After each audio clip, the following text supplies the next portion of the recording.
நான் சகல ஜனங்களாலும் கனம் பெற்ற நியாயசாஸ்திரி. நான் ஒரு பரிச்சேயன்.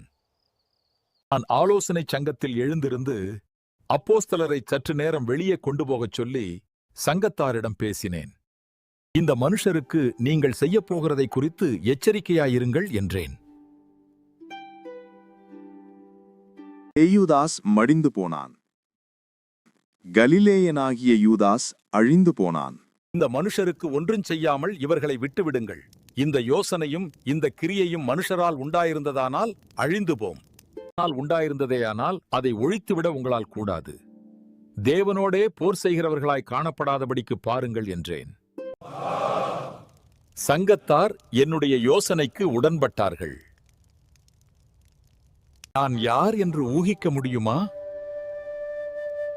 உங்கள் பதிலை கருத்துகளில் சொல்லுங்கள்.